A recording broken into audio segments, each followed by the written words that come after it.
નમસ્કાર દર્શક મિત્રો, આશા ન્યૂઝ ગુજરાતીમાં આપનું સ્વાગત છે। સમાચાર મળી રહ્યા છે કચ્છના અબડાસાથી। અબડાસા તાલુકાના ગઢવાડાવાડી વિસ્તારના શ્રી રામનગરી મધ્યે શ્રી અંચલેશ્વર મહાદેવ શિવાલય પર ગામ વિંજાણાના જડેજા ગિરિરાજસિંહ દિલાવરસિંહજીના શ્રી શ્રાવણ માસ શ્રી અનુષ્ઠાનને અનુલક્ષી અંતર્ગત સવારના શ્રી રુદ્રાભિષેક તેમજ બપોરે મહાપ્રસાદનું ધાર્મિક આયોજન કરવામાં આવ્યું છે।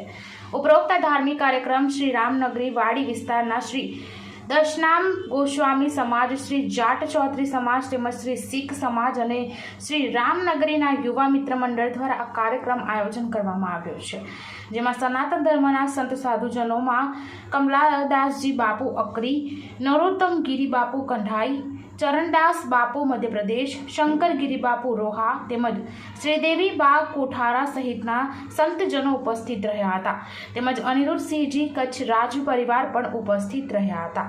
સમગ્ર આયોજન શ્રી રામનગરી યુવા મિત્ર મંડળ અને શ્રી દશનામ ગોસ્વામી સમાજ હરિયાણા પંજાબ દ્વારા કરવામાં આવ્યું હતું। બ્યુરો રિપોર્ટ રમેશ ભાનુશાલી સાથે આશા ગુજરાતી ન્યૂઝ કચ્છ।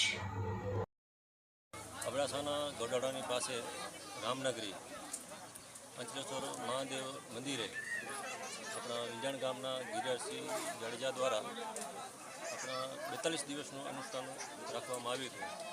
એ અનુસંધાને આજે અંચલેશ્વર મહાદેવ મંદિરે આપણે દશનામ ગોસ્વામી સમાજ દ્વારા અને મિત્ર મંડળ દ્વારા આજે અહીંયા ધાર્મિક કાર્યક્રમ કરવામાં આવ્યો હતો। આ કાર્યક્રમમાં આખા વિસ્તારના અબડાસાના દરેક સમાજના હિન્દુ મુસ્લિમ દરેક સમાજના આગેવાનો, રાજકીય જયદેવસિંહ જાડેજા, દરેક શીખ સમાજ હોય, પટેલ સમાજ હોય, ગોસ્વામી સમાજ હોય, દરેક સમાજના આપણે અહીંયા નામ લઈ શકાય એવા દરેક આગેવાનો અહીંયા આ કાર્યક્રમમાં હાજરી આપી હતી। અને આ જે ગિરિરાજસિંહે 42 દિવસનું જે અનુષ્ઠાન રાખ્યું એ આપણે હિન્દુ સમાજ માટે પણ ખૂબ ગૌરવની લાગણી કહેવાય। આપણે શ્રાવણ મહિનો રાખતા જ હોય છે, લગભગ આ છેલ્લા 4-5 વર્ષથી આ અનુષ્ઠાન રાખે છે।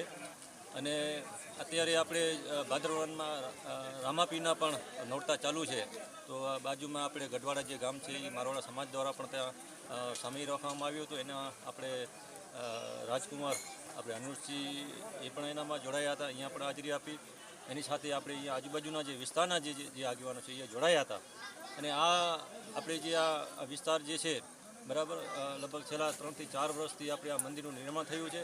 એના પછી અલગ અલગ આપણે અહીંયા ધાર્મિક કાર્યક્રમ અને આયોજન થઈ રહ્યા છે, અને અહીંયા જગ્યાનો વિકાસ થાય તે માટે દરેક પ્રયત્નો પણ કરી રહ્યા છે। જિલ્લા પંચાયતમાંથી આપણે ₹1 લાખ ગ્રાન્ટ આપણે દિવાલ પણ આપણે આપી છે। એના સિવાય જે આપણે માંગણી છે આગેવાનો એ પણ આપણે અહીંયા પરિપૂર્ણ કરશું।